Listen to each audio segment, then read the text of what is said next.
Om Swastiastu. Baik, kami dari kelompok 4 manajemen produksi ingin mempresentasikan materi tentang perencanaan tata letak atau landscape dan keputusan lokasi. Nah, sebelum melanjutkan ke materi, izinkan saya memperkenalkan anggota kelompok saya terlebih dahulu. Perkenalkan, nama saya Puturia Armelita dengan NIM 1917011046 dan rekan saya KD Ardi Santika dengan NIM 1917011011 dan rekan saya yang terakhir Putu Panesa Olaria dengan NIM 1917011004.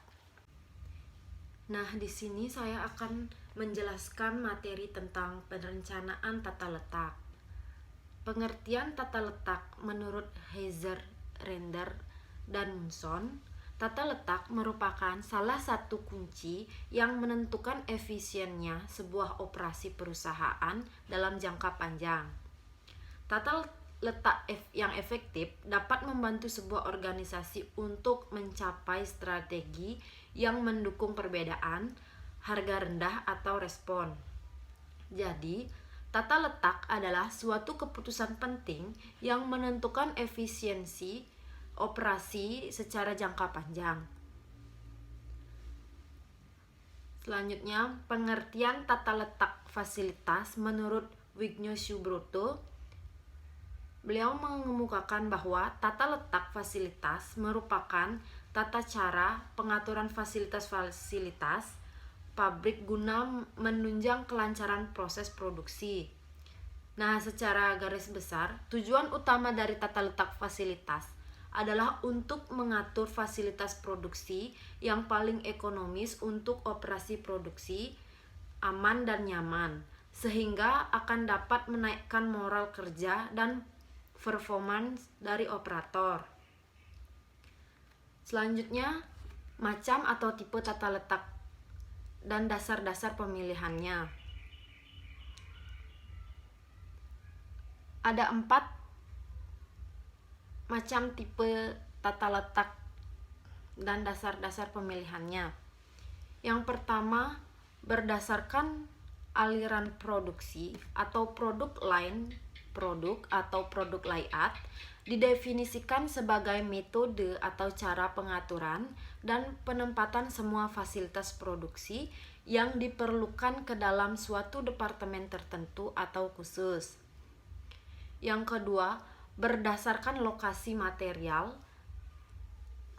tetap atau fixed material location layout atau fixed position layout digunakan untuk memproses barang yang relatif besar dan berat, sedangkan peralatan yang digunakan mudah untuk dilakukan pemindahan.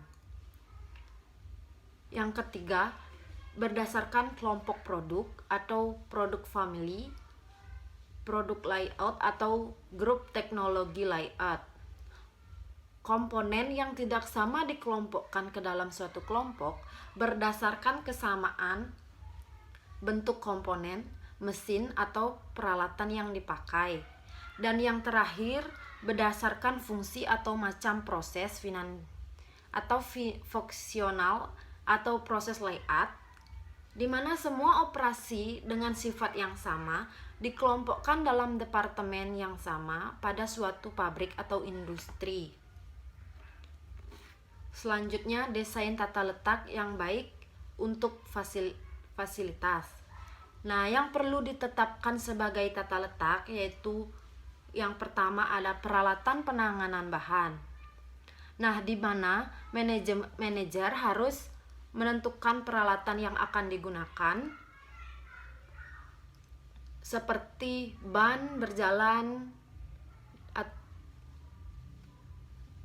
Yang kedua, kapasitas dan persyaratan luas ruang, di mana desain tata letak dan penyediaan ruang hanya dapat dilakukan saat persyaratan jumlah pekerja, mesin, dan perakitan diketahui. Dan yang ketiga, lingkungan hidup dan estetika.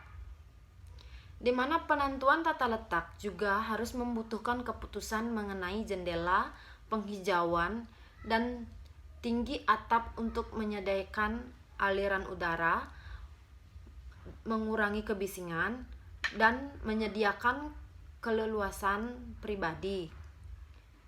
Yang keempat, aliran informasi, di mana penentuan tata letak harus memperhatikan kelancaran komunikasi antar divisi, misalnya jarak antar ruang, pembatas setengah badan atau ruang kantor yang terpisah. Dan yang terakhir, biaya pergerakan antar wilayah kerja, di mana pertimbangan hal yang berkaitan dengan pemindahan bahan dan kepentingan beberapa wilayah tertentu untuk didekatkan satu sama lain. Selanjutnya, tata letak klasik. Terdapat 6 tata letak klasik, yaitu yang pertama, tata letak kantor, yaitu cara mengelompokkan pekerja, perlengkapan pekerja, dan ruang dengan mempertimbangkan kenyamanan, keamanan, dan pergerakan informasi. Yang kedua, tata letak toko eceran, merupakan sebuah pendekatan yang berkaitan dengan aliran, pengolokasian ruang, dan merespon pada perilaku konsumen. Yang ketiga, tata letak gudang. Storage atau warehouse atau inventory adalah gudang penyimpanan untuk tempat menyimpan material, baik bahan baku, barang setengah jadi, maupun barang jadi yang siap dikirim ke pelanggan. Penjelasan selanjutnya akan dilanjutkan oleh rekan saya. Saya akan melanjutkan presentasi materi yang dibawakan oleh rekan saya sebelumnya, yaitu tata letak klasik. Nah, dalam tata letak klasik yang keempat ada tata letak dengan posisi tetap. Nah, pada tata letak ini proyek tetap berada di satu tempat, sementara para pekerja dan peralatan datang ke tempat tersebut. Lalu, yang kelima adalah tata letak berorientasi proses atau process oriented layout.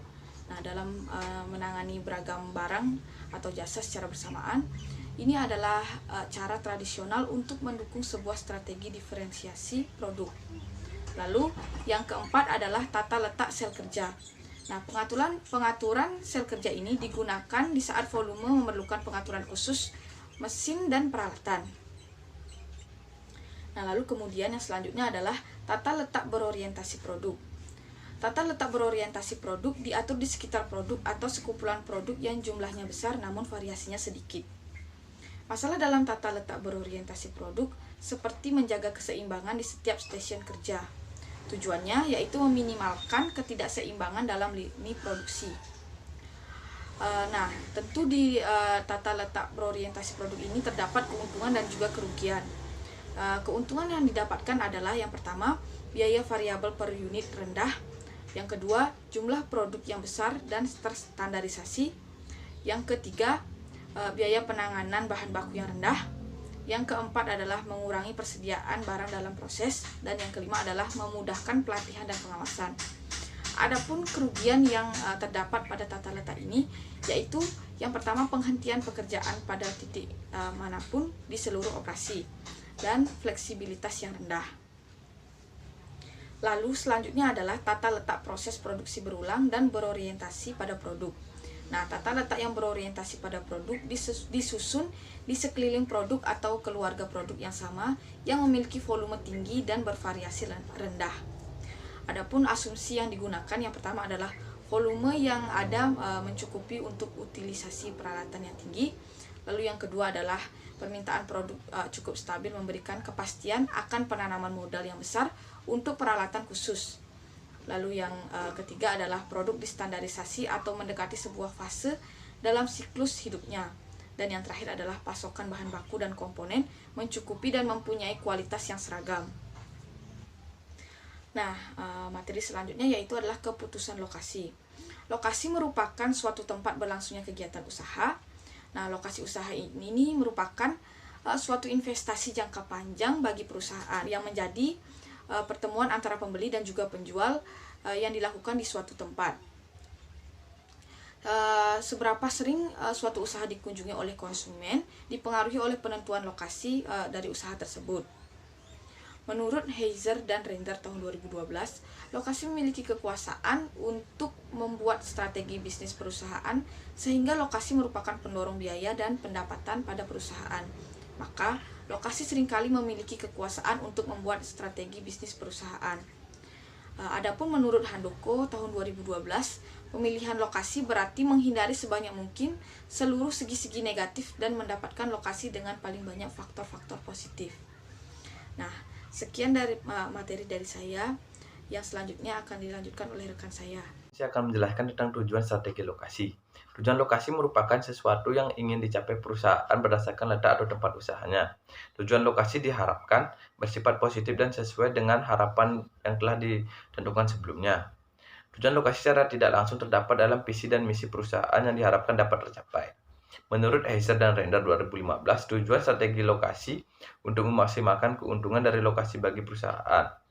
Keputusan lokasi sering bergantung pada tipe bisnis. Untuk keputusan lokasi industri, strategi biasanya adalah meminimalkan biaya. Selanjutnya yaitu ada faktor-faktor yang mempengaruhi keputusan lokasi. Secara garis besar, terdapat 4 faktor ekonomi utama yang mempengaruhi pemilihan lokasi kegiatan ekonomi. Yang pertama yaitu ongkos angkut. Ongkos angkut merupakan faktor atau variabel utama yang sangat penting dalam pemilihan lokasi dari suatu kegiatan ekonomi, karena merupakan bagian yang cukup penting dalam kalkulasi biaya produksi. Yang kedua yaitu perbedaan upah antar wilayah. Perbedaan ini dapat terjadi karena variasi dalam biaya hidup, tingkat inflasi daerah, dan komposisi kegiatan ekonomi wilayah. Yang ketiga yaitu keuntungan aglomerasi. Keuntungan aglomerasi muncul bila ekonomi yang saling terkait satu sama lain terkonsentrasi pada suatu tempat tertentu. Yang keempat yaitu konsentrasi permintaan.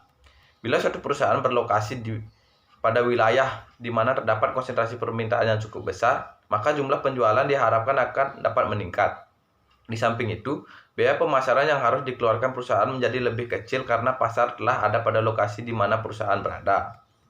Selanjutnya yaitu yang harus dipertimbangkan dalam memilih lokasi paling strategis dalam penempatan suatu usaha adalah yang pertama yaitu usia penduduk yang menjadi target pasar Anda. Yang kedua yaitu jumlah kepala keluarga, baik penduduk yang bekerja kantoran maupun jumlah penduduk yang berpendidikan, serta rata-rata income dari setiap keluarga maupun individu pada suatu lokasi, karena presentasinya akan mempengaruhi kategori jumlah konsumen potensial suatu usaha.